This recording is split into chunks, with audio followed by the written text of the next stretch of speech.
All right, Duff Daddies and Duff Mamas. Another week, another great member of the TikTok golf community, social media golf community on with us right now. We have the man who ranked every state in these states united from 50 to 1, from Alaska, where there is one golf course, all the way down to number 1, which he will tell us. I did my research. Don't worry, I found that out. But we have Blake Ramirez on with us. Blake, how are you doing tonight, man? I'm doing good. I appreciate you guys having me on. I'm really excited to talk about a lot of golf stuff. Absolutely, man. So we're gonna come at you as New England boys. Why'd you hate on our state so much up here, man? I'm not gonna lie. I know it seems obvious, but it is just true. It's hard to rank them really, really high when you can only play golf for a few months out of the year. I just really feel like that's huge. Like when other states, the West Coast and the South and stuff, and when you can play year round, it's just hard to rank them super high. And that they would have, if you could play those courses year round, the list would have been completely different. Honestly. So no, I don't blame you, man. I don't blame you at all, especially since Mike and Mike and Tim can agree. All the really, really nice courses around us are private courses. So like when you look at the list, it's Old Sandwich, it's Eastward Ho, it's Great Horse, it's the Country Club. And I know Massachusetts would probably have been high. Should have been higher. At least top 15. Yes. I'll go to my grave with that one. But I understand. When they are all private courses, I do know why it gets, especially when you look at even the top 15, top 10, where there was a lot of places where you can just book a tee time and go right there. I kind of understood after that, we're snooty Massachusetts. We're down a little bit on that side. Definitely not because of a shortage in courses or a shortage in how nice they are, nothing like that. Just it's hard to rank them really high when you can only play so long, and the really, really nice ones are all private. So yeah, those are my big things.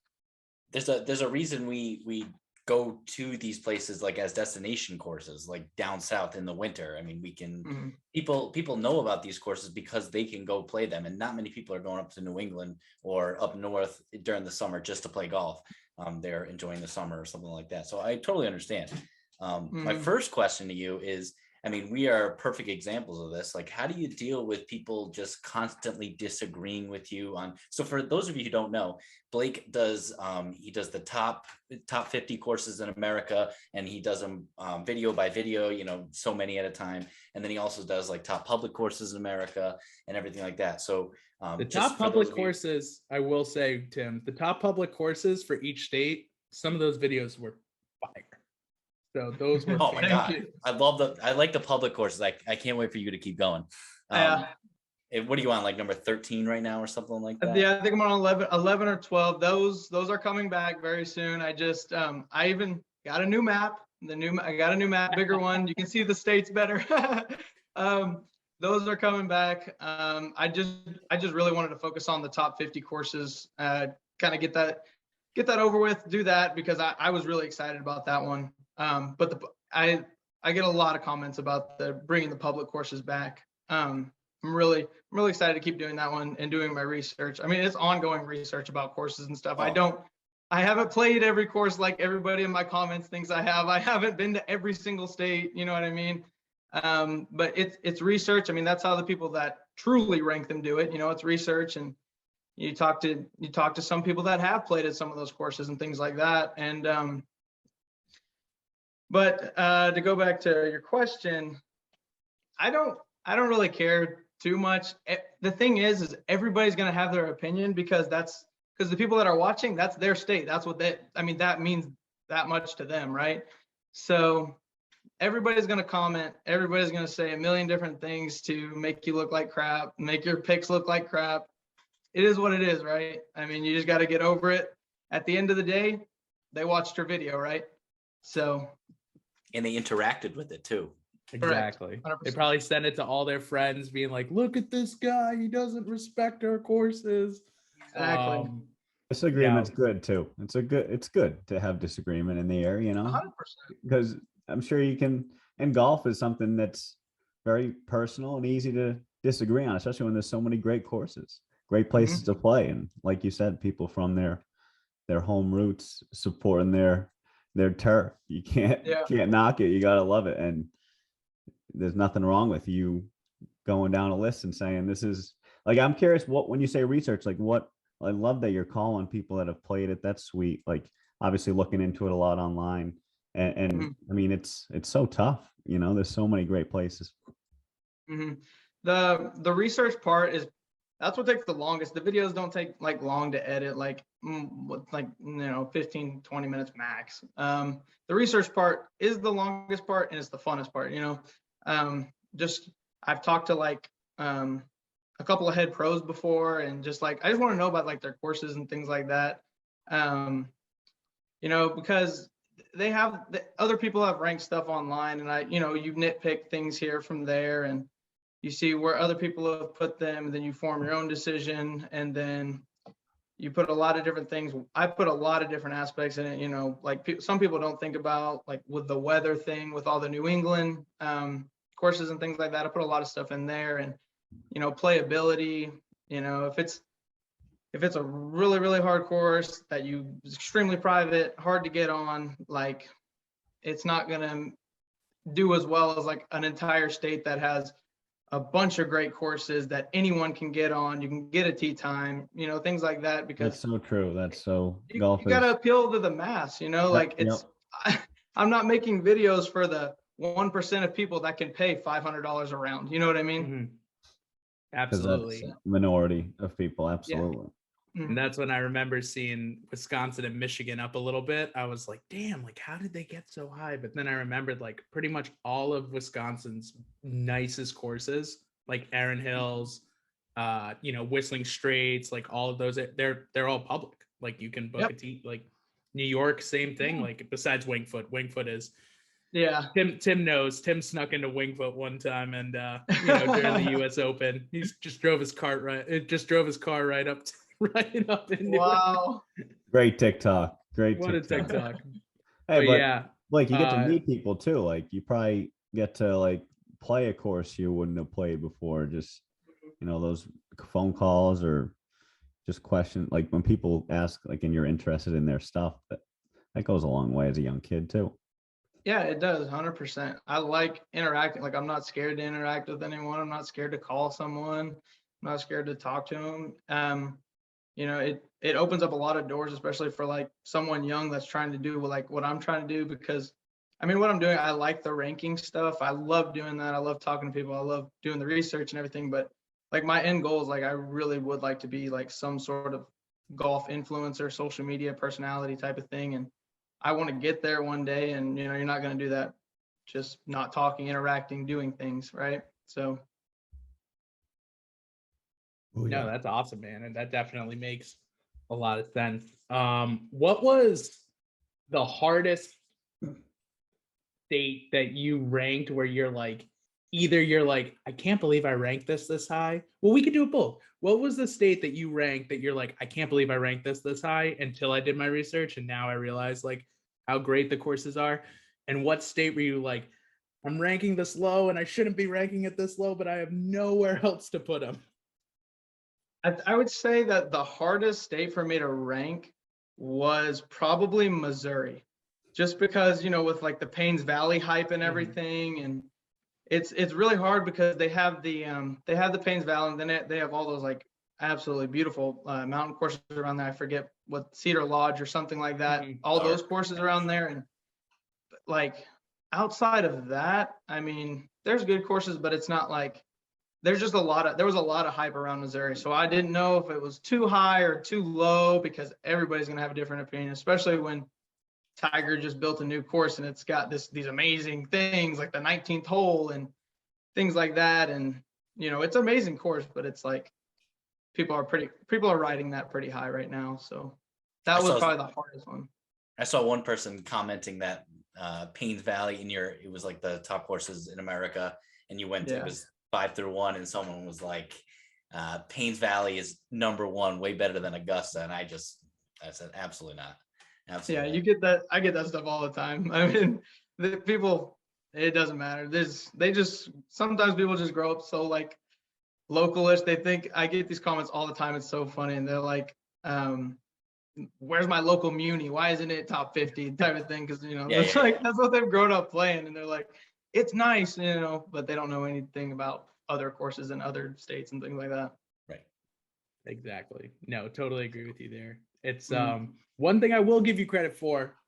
South Carolina, almost, I would say perfectly ranked at number 3 overall with the amount of unbelievable courses. You putting Conagry on there too. I feel like that won over a lot of people because Conagry does not get talked about a lot because it's kind of not really, it's kind of in the middle of South Carolina. Like it's not super close to like Charleston. It's not really that close to like where I am, close to Savannah, Georgia, or anything like that. Like it's kind of just there.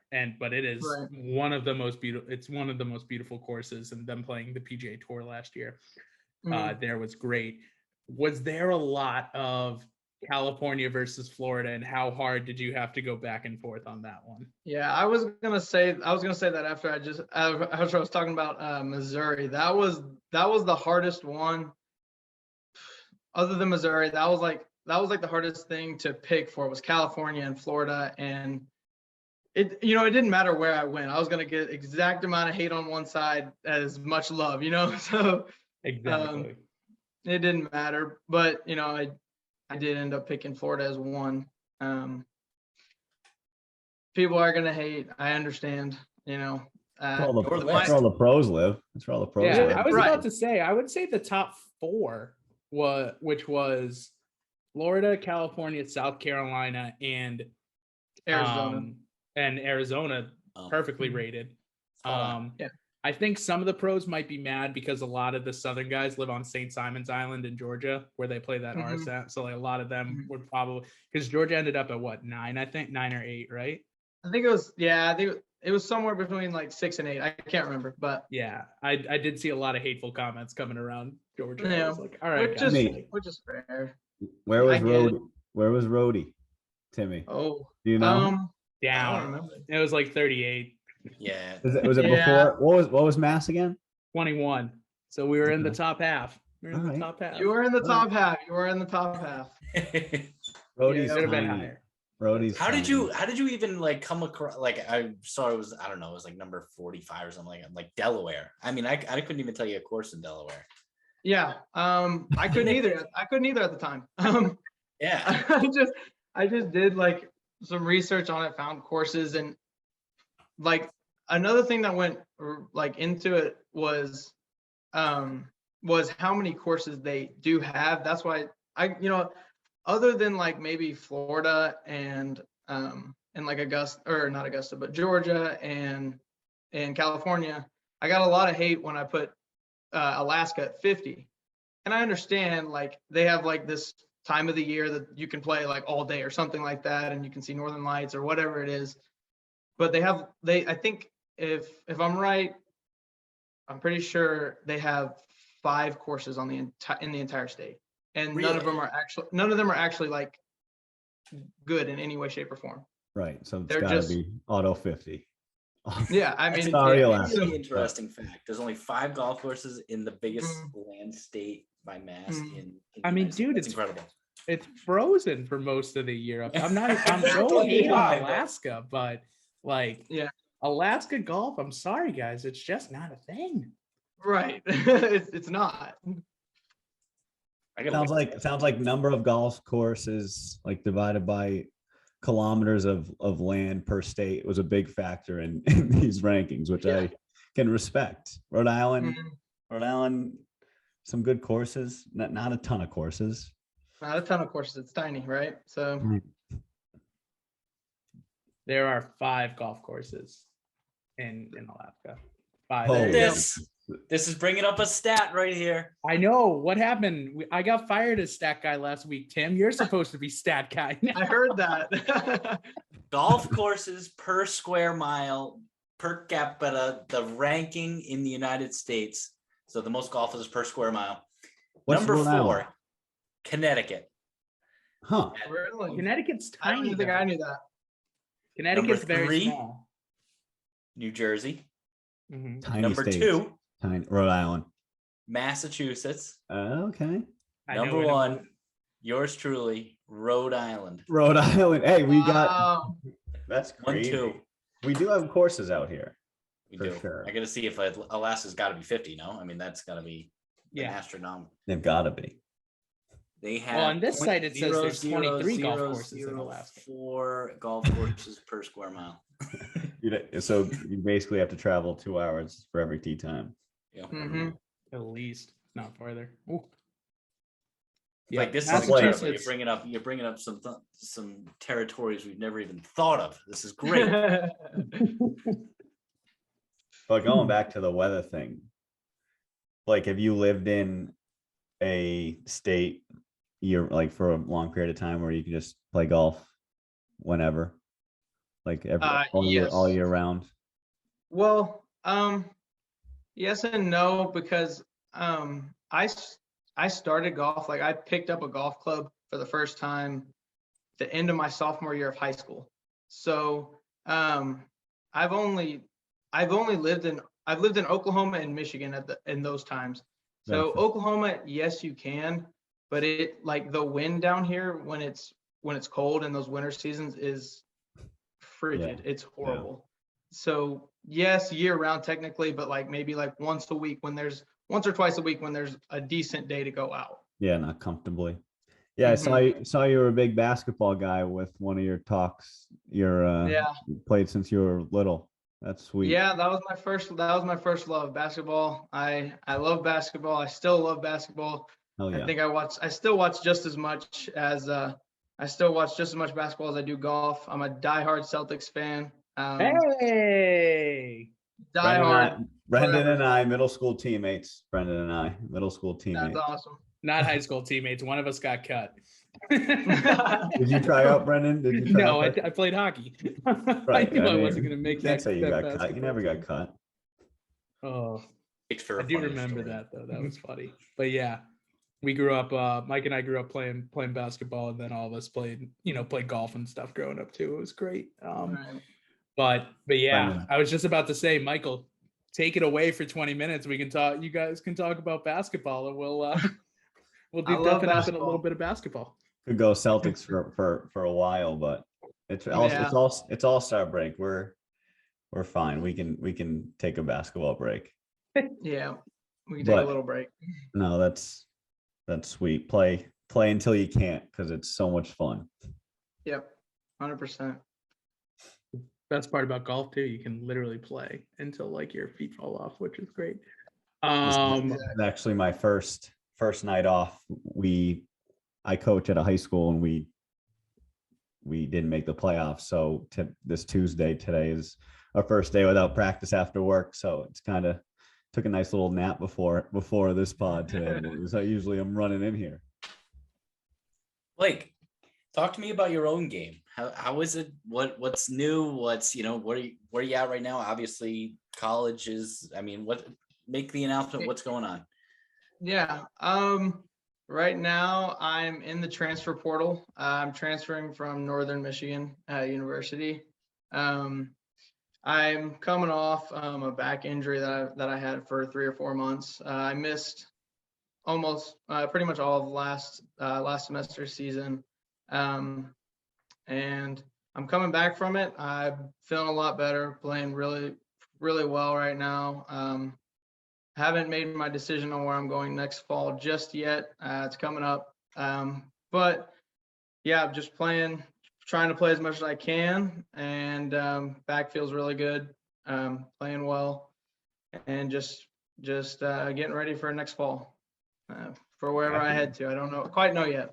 Yeah. So are you thinking, because obviously with Northern Michigan being D2, did you send out tapes to mostly D1 schools? Are you still looking to stay in that kind of D2 realm? What are you thinking on that end? The transfer process would be a whole lot easier if I just went straight to D2. but I'm talking to a few D1 schools too, as well as D2. And like things are going well, like with the recruiting process. It's just the transferring stuff is hard. It's not quite as easy as I thought it would be, especially like mid-semester or mid-year, like how I'm doing it now. It's hard, but it's, you know, it's not nothing you can't do. It's just email a lot of coaches, hope to get emails back, and you know, you hope to get some offers, and it's going well. Just a long process. Cool, man. So, And it says, I got your stats all pulled up. I'm a big stats guy. So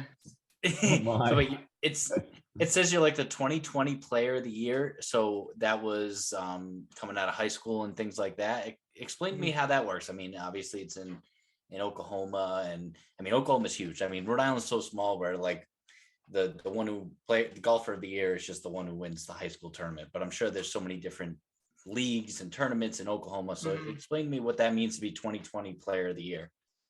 It was in a smaller tour. It wasn't nothing like AJGA or anything like that.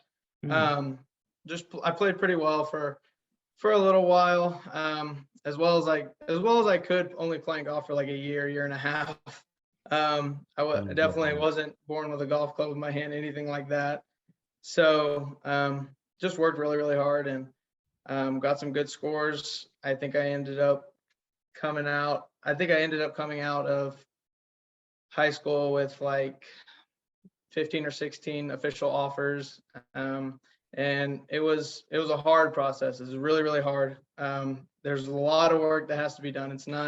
It's definitely not easy. You know, I definitely was like the classic case of like first one to the course, last one to leave, last car in the parking lot, you know, staying there. I remember in high school, we would ask the head pro if he would, that we have these floodlights on the range, but he never turned them on. He hadn't turned them on for a few years. And I started golf, and he saw how much I was working and everything. And me and a couple of my buddies like just started begging him to turn the floodlights on at night so we could get an hour or two more practice in. And, you know, it's a tough process, but I wouldn't trade what I did. As much time as I spent on the golf course practicing, I wouldn't trade it for the world.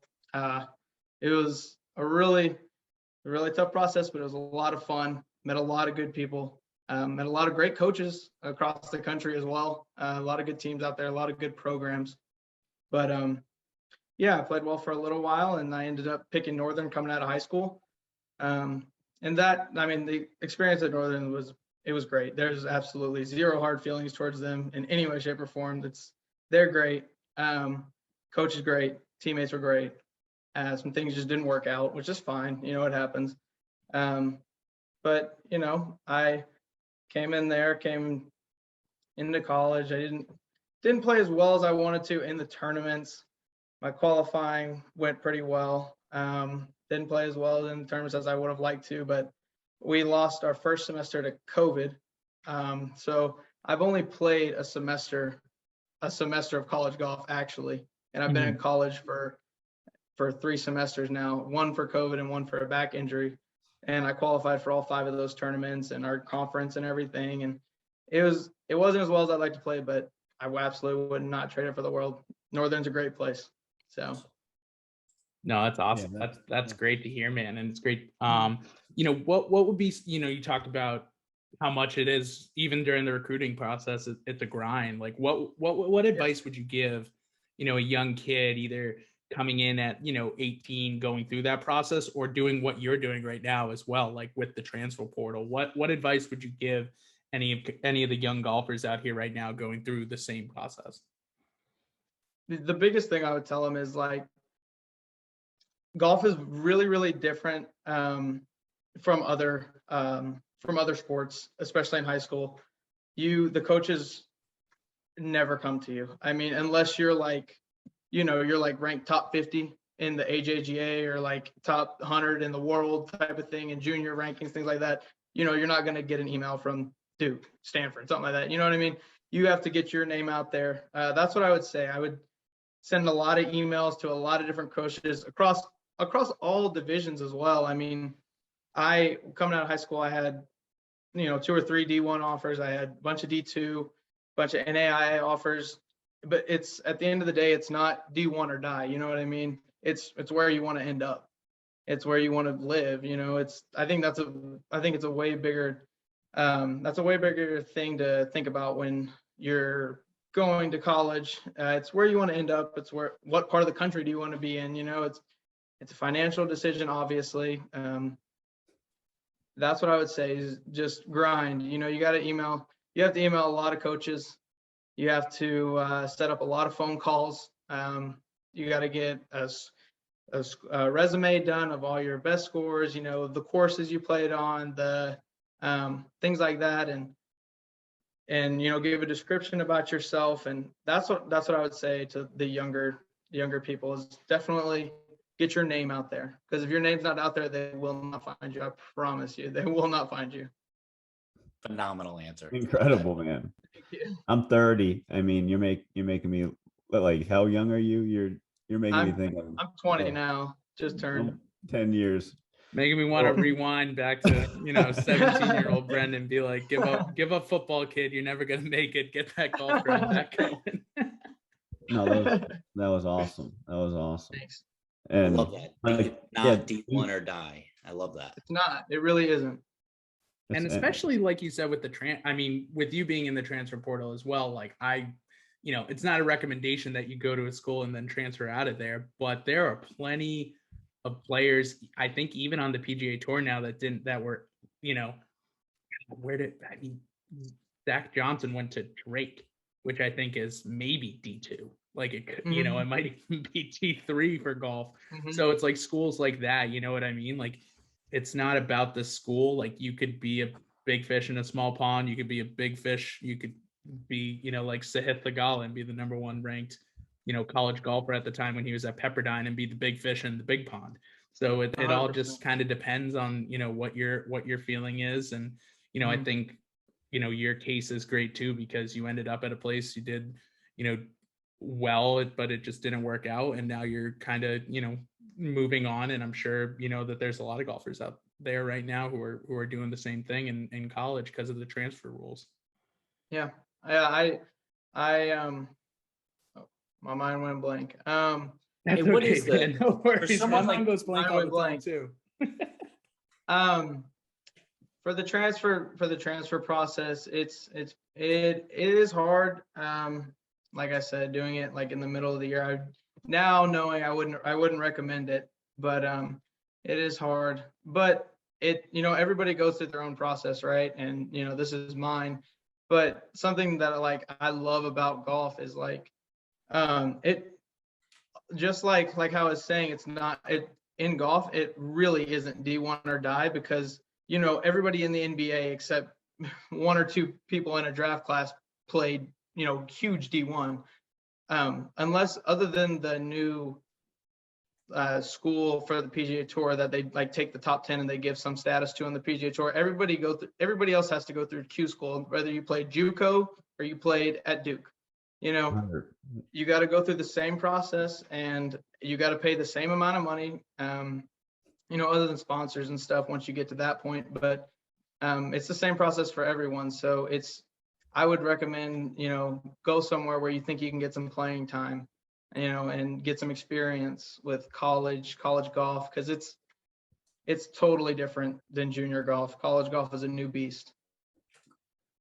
I think too, that's a great point. And if you compare golf and basketball, the player progression is pretty linear, each year after the next, it's a slow upward trajectory. But golf is so it's really different in that sense, you can be a bad, there's guys that come on to the scene late and peak late, or you see pros have these stretches. You can continue to get better in golf for a longer period of time. And I'm so impressed that you started sophomore year of high school. And I was going to ask, your injury, was it just from going hot, ham right away, or is it from basketball, taking charges? What was it? What is it, I wish it was that cool. No, It started my freshman year of high school. My lower back just, one day started hurting.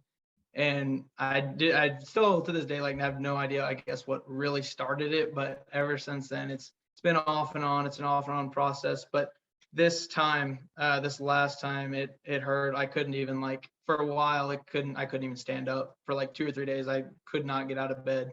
I just could not move. But credit to shout out to Northern's training staff. They were great. They got me through a lot of stuff. They're great out there. They helped me through a lot. They gave me a lot of good exercises. I went in for physical therapy, rehab a lot, and it's been a long process. It's been 3 or 4 months now, maybe even a little bit longer. But I'm back. I'm better, and I feel a lot better, and I'm playing a lot better than I ever have. So that's awesome. That's awesome.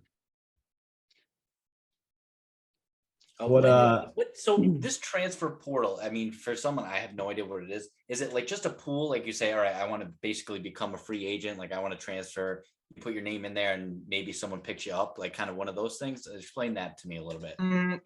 That's pretty much what it is. If you solely just want to do the portal, once again, it's the same way. Like coming out of high school, it's a little bit easier now that you're in the portal because coaches actually check the portal. But you still need to be grinding and like emailing other coaches, maybe even emailing some coaches from high school that you made a good relationship with through that recruiting process. But that's pretty much what it is. They put you in the NCAA transfer portal and coaches can look at you. They can look at your stats. They can go into this, that, and the other. And then, they decide, that you're a good fit for them or not. And, you call them, email them, build a relationship up and then go from there. What does your grind look like day-to-day basis kind of thing? Day-to-day right now, I'm working a little bit. I'm trying to be out of the golf course absolutely as much as possible. Any free time that I get. Right now it's kind of busy. I really do enjoy the social media part of what I'm doing. Mm-hmm. I love filming. I love all the ranking stuff. I like doing the one club challenges. I like the course vlogs. I really like that part of it. But right now I'm grinding as much as possible. Short game, a lot of short game. Figuring out the swing still, coming back from the back injury, trying to get speed and timing right again. But it's been good. It's been a long process, but it feels good and the back feels good and getting back to where I was and even better. So awesome. And when you started out in like sophomore year of high school, did you keep like a handicap? Like what handicap were you when you started? Yeah. It's actually funny. I tell this to a lot of people when I get questions like that. I've on no course at any time I've ever shot over 100. My highest score of all time is a 98. Wow. So I've never shot, even from when I first hit the range the first day, figured out what a swing even really was. I guess I just came by naturally, I guess, a little bit. That's God-given right there. That's annoying as hell.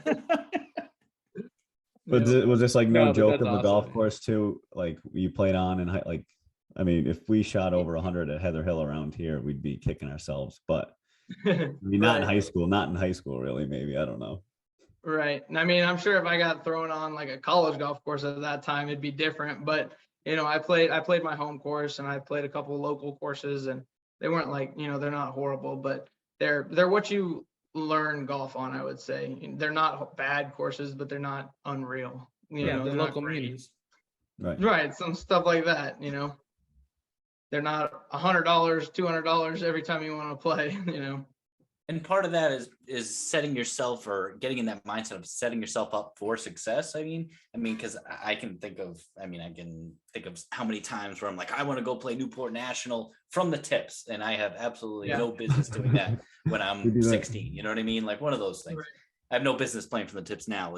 I have no business. No. But we always go in with that mindset, and then we look at the scorecard and we're like, 117. Right. Good job, Brendan. You could have had fun. Right. Having fun's what matters, though. Exactly. Especially for us 30-year-old bums. Yeah. Right. You can still grind, man, and have a dream. senior tour. That's my There you go. next. Caddy on the wedding. senior tour. That's my goal. There you go. You got some time before that. I know, right? Oh man, You that's got it. funny though. But speaking of again, Mikey segues. Unbelievable. Great job, Mike, with the What do we segues. got? Oh, What do we got? what do we got?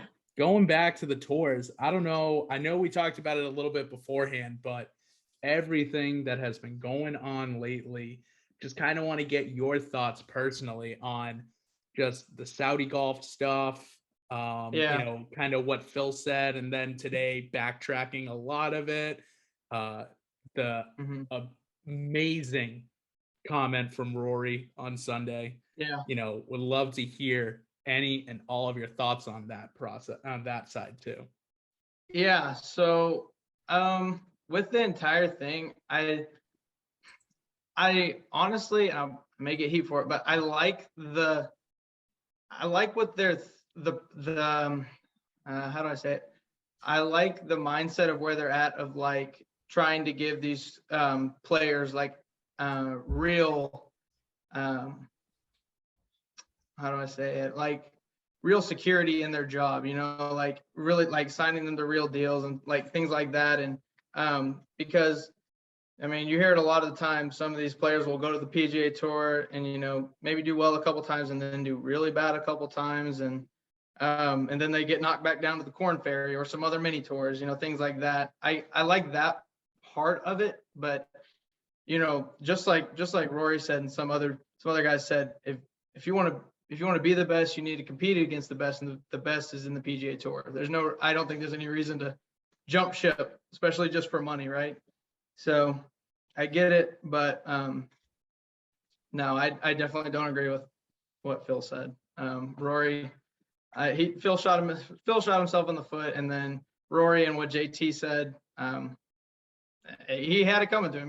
He deserved what he got, I think. No, and I do remember. I don't know if you're a big Bryson guy or not, Blake, but kind of what he wrote. When DJ came out, basically saying that he was done, that he wasn't gonna do, he was committed to the PGA Tour, and then Bryson came out and was like, as long as everyone else basically, like, as long as everyone else is playing on the PGA Tour, I'll play on it. Like, I thought that was hilarious. So you saw a couple stuff funny. Like that too. Like, I would agree. Like, it's tough because, like, obviously, they tried to make it so it's basically like 40 guys, just 40 guys. Like, it's not as big, it's not as competitive, everything like that. But yeah, it was definitely interesting comments from Phil, and to see that huge thing today walking back was impressive. Yeah, for sure. I mean, like I said, I get the job security side of it, but who wants to see the same 40 guys every week, right? Like, we love the underdog stories and things like that. I want to see some random people win a major. Like, that's the coolest part of golf, right? So. Absolutely. I mean, just this past weekend with, Joaquin Niemann's pretty well known, but then you have Cameron Young, who's a young guy out of Wake Forest, just kind of out of nowhere coming up and finishing in second place after he won on the Corn Ferry last year, so it's crazy. Right. Absolutely crazy stuff. I mean, golf right now is, the biggest it's been in a long time. We've talked about it before because of COVID and everything like that. I mean, the awareness that's brought to golf, it was the activity that you could do during it. And do you think, call me easily amused, call me easily satisfied. I like golf. I like the PGA Tour, what they're doing. I watch the majors when they come on. I'll kick on Sunday with, at Riviera or, whatever, just to see the finishes and things like that. I'm not completely diving into it Thursday morning, looking at all those things. But do you think, yeah, that's Brennan. Guilty. Do you think that all of this talk for change and the PIP and everything like that is just because they were threatened of the Saudi League and because they made that big announcement? Or, obviously that announcement had been made, and all of a sudden the PGA Tour and fans, and I don't know if it's the media saying we need to change the PGA Tour, or was it the players who were saying we need to change? So I don't know where this this mood for change came from, but I'm guessing it's because of the Saudi League, and you guys can agree or disagree because of that. But yeah, I mean, it sounds like all of the players are saying that. I mean, I guess we're just going to stick with what we know and stick with the OG, the PGA Tour. So yeah, I like the PGA Tour right now. I mean, but like I said, call me easily amused. I don't know what you guys think. Do you guys? I mean, so I like it. I like it. I think it definitely got threatened a little bit by the Saudi league. I think it definitely got threatened, but I don't know. I think golf right now and the PGA Tour, I think they're going in a really good direction right now. I think a lot of people are joining golf. I think, especially obviously, with the waste management, like I think that brought a lot of new fans. I think that brought a lot of new light to golf, making golf fun again, right? Bingo. And it's not this old man sport or whatever. It's cool. It's cool to see, and it's definitely cool to see like younger people like it and get into it, and younger guys start to golf and things like that. It's definitely cool, and I think the PGA Tour is doing a good job accommodating that right now, honestly. But right. Yeah, I definitely think they got threatened by the Saudi league. Oh, 100%. And that's, I know we talked about last week with our guests too, like sooner or later, I think there's going to be a lot, like, especially changes down the line, like, paying the guys that missed the cut like $1,000. I don't think that's big. I don't think that's they already do it on the European Tour in some events. Like there's no reason not to pay them for that, to cut, to cover their hotels, caddies, everything like that. Like that, a flight. Right? I mean, if for some of the guys that are grind, like Corn Ferry's a completely different story with their grind. But for some guys out there, like they're going, different place to different place, and if you don't make the cut, you're in the red, for that week. So very interesting to see what's going to come out of it, because I do think there were some guys on there, like I know like Jason Kokrak is like wearing Saudi golf stuff now, and I'm sure he's kind of bummed that the Saudi Golf Tour is not going, because I think he thought he was a shoo-in on that baby. But there were other guys just talking about everything. So it'll definitely be interesting to see over the next year. I do think there's going to start being a lot of changes, just from even maybe financially, but also just like, helping out on something too, or the PGA Tour doing something in that aspect as well. Caddies could use some help too. Caddies could. No, I think the Timmy, I agree with the PGA Tour, like in a good spot. The only thing like Brendan said, pay the people at the bottom a little bit more to like keep them, I don't know, more like there's really no, if you can't make it in golf, there's no incentive for the US Open and you go, like, you shouldn't go away in the red that week. Like the dudes are making the dude who wins making $2.5 million. Like, I'm not saying take it away from there, but like in a smaller event like that, like, and it's not even like that small, but in like those events, like you can put 70 grand away in just one pot for all the guys that missed the cut, right? And just pay them that amount. And then the rest of the guys make 10, the last place guy makes at least 10 grand. So it's just like, okay, like put it over here for these guys. And then I just think I think they're going to have to start going somewhere like that, because it's crazy to think about how much these guys are and of course some of the guys are sponsored, like, you have DJ who like is sponsored by NetJets, so he doesn't pay a dime to get around to everything. He flies in a private jet for free. Well, good for DJ, but we're not talking about DJ. No, I'm talking about the Cameron We're talking Youngs. About the little guys who can't get the sponsors, who need. There's no incentive to battle. There's no G League that you can just friggin' probably coast in and make some decent money. Like there's nothing. Well, there is the Corn Ferry Tour, but you can't coast in that either. That's like even more of a grind than the That is way more of a grind, I would probably say. Yeah, that's way more of a grind. And then I was gonna say, just like the length of the season, it's so freaking long. And do we like the playoff system, the FedEx Cup? I kind of do like it, but just like that last round, I feel like we've had quarrels on this podcast with like, should you start with a 10-stroke lead or That's But- that's something But we I get. think We get out PGA there. Tour, like, we just need to keep Tiger here and we're good. I agree. And Yeah, Rory, I I don't love think- Rory's comments. I love him. I absolutely love him. Yeah, I really do hate the starting off with so many strokes, like the 10-stroke lead or something like that. I'm really not a fan of that at all. Oh, in the FedEx Cup, you mean? Yeah, in the FedEx Cup. Yeah, it Yeah, gives a pretty just big don't. advantage. Yeah, yeah, especially when they're tour players. They're not usually gonna make an 8, an 8 or 9, and then it's an even playing field again, something Right. like that. Yeah, so yeah, I'm not really a big fan of that.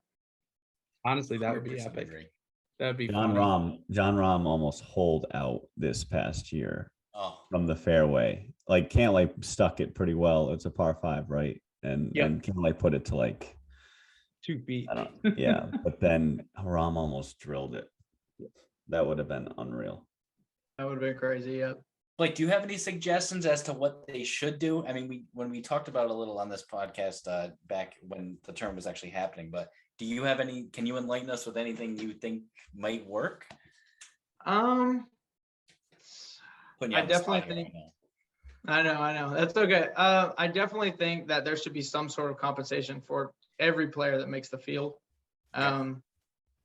Miss the cut is what it is. There's just so much and people don't see that at the higher ups. They don't care about it, especially when you see like maybe like these smaller YouTubers, these smaller creators, and they're like mini tour players, and they're literally like sleeping in their car every night, just to be able to pay that entry fee and things like that. And you got to pay to Monday qualify, and you miss the cut, and you get a little bit of recognition if you get put on TV a little bit for that or something like that. But there's no compensation for them. But I wish I had something special to say about that. I don't. The PGA Tour, they could. I'm not gonna lie. I don't have anything for you on that one. I can't Get even think back. of something. Yeah, I can't. I put It's you right on the compensation spot. for everyone, I would say. I think that they really do, because there's a lot leading up to that tournament that people overlook, and especially money wise, obviously. Absolutely. No, and I know they're doing some stuff with like the social media now and everything too, but it's like, I mean, Tiger's gonna get the most amount of everything on social media no matter Every what. time. Like that's a guarantee. I remember when they came out with him, I think it was like there was someone who made a joke, and I think it was Kevin someone was like, oh, to Kevin Kisner, like, oh, you're trying to make that big money off of the social media stuff, and he's like, I can't. Tiger's gonna win it. Right. Doesn't even play, and we still is the number one golfer in everyone's mind. Mhm. Unreal. Yeah. And he will be Um, for a long time, I think. Oh yeah, 100%. Yeah. But Especially but yeah, no, that's I mean, there's definitely a lot of good points there. Obviously, we're in 100% agreement on paying the guys who don't make the cut, but it's still a grind. Oh man, imagine that. Yeah. Like you don't make a single cut all year, and you end up with like $30,000. Like as a professional golfer, that would be brutal. Sign me up. Exactly. And then you lose status on top of that. You're not getting in as many tournaments next year, things like that. But yeah, I like the social media bonus thing. I think that's pretty cool. But like, Tiger's gonna get that every year, especially for newer players, especially because there's like a lot of newer players getting in because of COVID and things like that. For someone like me, when I was growing up, the only thing I knew about golf was Tiger Woods. I didn't know up until 16 years old, I didn't even know another player other than Tiger Woods. Knew nothing about anyone else. And then, I picked up a club, started watching a little bit, and then I figured it out. But when you just know someone, because he's everywhere, right? So that's, he's going to win it every year. Not wrong. Nope, not at all. Kind of impressive though. Yeah, so I do know we do have like some kind of fun like end of the interview questions, basically, that we always do. And Tim's got a couple, and I know we already told you what probably our last one's going to be, but that's okay. That's at the end. But Tim, you want to do our rapid fire questions ready to go? Bingo. All right. First one, any hole-in-ones? Do you have any hole-in-ones? I won. All right. Wow. Let's Wow. go. I do have one. It's like 130 yards, a little 3/4 pitching wedge. I didn't see it go in, but it was me and all my college teammates, and we went nuts. It was a lot. It was really cool. It's definitely probably my coolest moment in golf for sure. In competition? No, it wasn't in a competition. No, Oh. it was in a practice round with me and some of my buddies on my team. I wish that'd be awesome. Wow. Were there people down by the green that knew it went in, that you knew it on the tee box, or did you have to like peek around the corner and walk up to the hole? Yeah, so like we were on the tee box, or I was hitting, and there was some one of my other friends on there was on the tee box, and the other two guys were kind of down there a little bit on the cart path, and they saw it go in. I didn't get to see it go in, and they just went absolutely nuts. And I was like, "You're lying! Stop! Like, you're lying! You better stop that!" And then I ran up there a little bit, looked, it wasn't there, so I had to believe him, and I went nuts. So that was really cool. That must be a great feeling, just looking down, being like thinking your friends are joking, and then looking down and just seeing. I did. It was cool. Unreal. You are stranded on an island, Blake. Okay. Stranded on an island. You have unlimited golf balls in your possession, unlimited golf balls, but you can only bring one club. What club are you bringing? I'm probably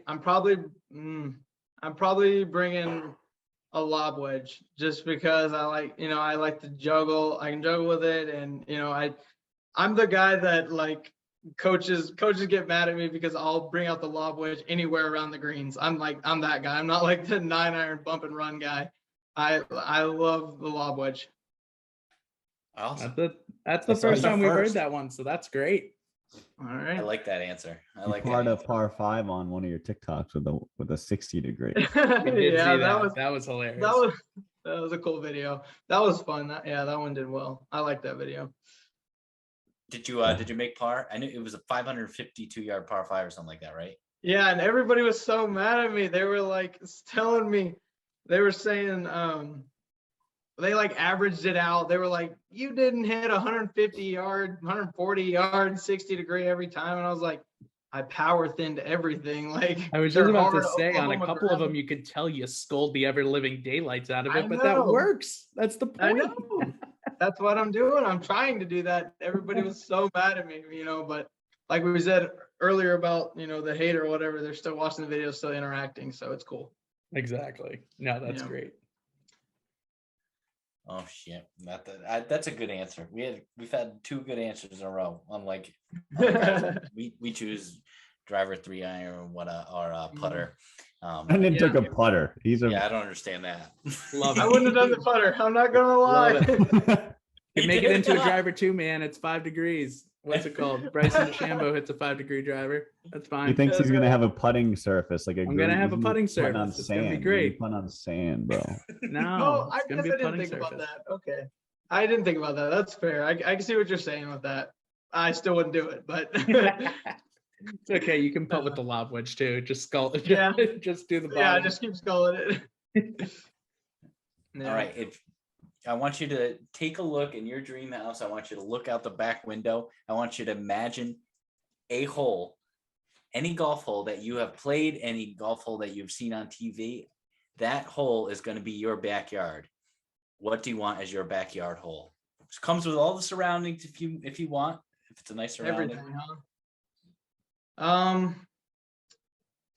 I'm not gonna lie. It's a weird one, but I think it's number 4 on Spyglass Hill in California on Pebble Beach. Number 4, it's like a really long par 4. I think it's like 450 or something, but the green on it is, I think, like the smallest like width green. It's like really, really long, and really the width is like, I think it's like on one part of it, the width is like maybe 13 feet long. on parts of it. It's really long. That's the coolest hole I think I've ever seen. I really like that green. You have like an 8 or 7 iron in every time to that tiny green. I just think like you're never gonna not have a challenge on that hole. It's long. You got to hit a bomb off the tee, and then you got to pinpoint hit it with a mid iron. I like that one. Wow. So you've played Spyglass. That's cool. I haven't played it. I have not. Oh, That's my played dream course. But I've seen it, and I've seen some videos on it. I'd love to play there, but no, I just love it. I think that's the coolest hole. Interesting. That's a new answer. You best believe I'm going to be researching this hole. Yeah, you should look it up. I can't remember which one it is, but it's a good hole. It's a really good hole. You think number 4? I think it's number 4. I could be completely wrong, but that's what my mind's telling me to say. I like it. Is it? That's all good, man. There's so many beautiful holes that we want to learn about too. So I mean, I will say the one issue that I do have with just Pebble, like when they do the Pro-Am and stuff, like they don't cover, they cover the Pebble Beach course really well, but like they don't cover the other 2 courses very well with cameras and everything, and it's really annoying. So hopefully sooner or later the PGA Tour listens to that and like put some cameras on Spyglass Hill. I know. I would love that. That's my dream course. I would love them to just do that all day long. I'd watch that more than I'd watch Pebble probably. I don't know why. Just in love with that course. That's Or awesome. even like skinny- Cypress, or It's a even really skinny green, right? Like, Yep. yeah, I guess Robert Trent Jones, Sr., a man who worked on more than 400 golf courses in his lifetime, calls number 4 at Spyglass his favorite he's ever designed. Really. You and 400. RTJ in the same sentence. That's pretty sweet. That's pretty great. How about that? Yeah, I love that. I love that hole. That's awesome, man. That's incredible. So I like before that we you- do go, Blake, we do have to ask you. So we are not sponsored by a daily fantasy group, but we do play one specific daily fantasy group. But we're not going to say which one it is until they give us money. So if you know who you Right, are out that's there, right. sirs. Mhm.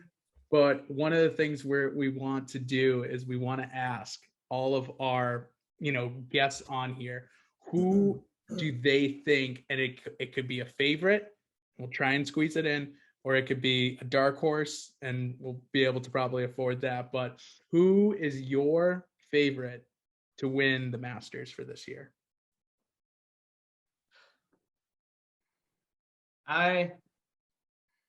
Maybe a little bit of an underdog, maybe not really, but I think Will Zalatoris has got a really good chance.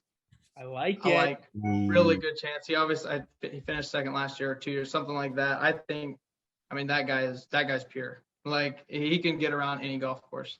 And I think he'll do well this year. I think he could win for sure. I like that Love it. answer. I really like that answer. That's a really good Will's answer. really good. He's a monster. I got these 2. I can't really point right now. Like there's one point and there's the other. Got these 2 guys on the Will Zalatoris train last year, right before the Masters. Oh yeah. Brendan kept mentioning this Willie Z kid, and we were like, who are you talking about? And then he finished in second in the Masters, and they're like, we know who you're talking about now. That's when I first found out about him too. And geez, I just watching that guy like all this last season and this season, it's like he's superior. He's a monster. I'm looking forward to seeing what he can do. I don't think he's playing. Not a lot of guys are playing this week at PGA National, but we can save that for another podcast too. Anyways, Blake, thank you so much for joining us. Where can everyone find you on the interwebs? You can find me on Instagram, asap.ramirez. That's my Instagram. And then my TikTok is Blake Ramirez Golf. You can find me on there. Do all kinds of stuff. Do the ranking stuff. Do course vlogs. Do the one club challenges. Anything, golf, I love doing. So. Awesome, man. Well, Yeah. Hey, it was great talking to you, Blake. We really appreciate you coming on tonight, man. Thank you technically today, because it'll be released tomorrow. Anyways, thank you very much, man. We appreciate it. Wait, Brendan. Yeah, not a problem. Oh yeah, sorry. Go for it, Tim. I just want to make a prediction that might give you gastric reflux. I am going to predict that Don't Will do it. Zalatoris Don't do it. will never win a PGA Tour event. Whoa! Never. Wow. Wow! Wow! We were just about to end the podcast. And you said silence. Wow. What a You don't guy. think so? I think he will never win a PGA Tour event. He's won one on the Corn Ferry Tour, right? He's won like 2 or 3 times on the Corn Ferry Tour. I love disagreements. This is big. Yeah. Absolutely not. Not a John Deere Classic. He's winning. He's winning the Masters. Does that count? I love that prediction, Blake. That is not. I mean, he finished second last year. There's no reason not to think he's going to make a run this year, but he may finish second again.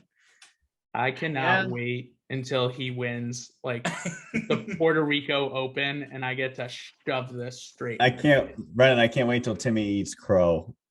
So much. Oh God, I'm gonna feed it to you. I'm gonna go to your house and feed it to you raw. Like, oh my God, he's already got 3 top 10s this year. He's nuts. He's nuts. It's hate. Yep. It's to get you riled up, Brennan. That's count. I forgot. I wanted to be really controversial and say Phil, but I stopped myself. That would have been that would be amazing. That would have been. Oh my gosh. That's incredible. Finished tied for 6th in the U.S. Open in his first ever major event. In his second major event, he finished 2nd. Unreal. I'm not happy with you right now. But anyways, Blake Ramirez, what a way to end it. But thank you very much for coming on, bud. Yeah, Thanks, thank you guys. It was Best of great. luck to you.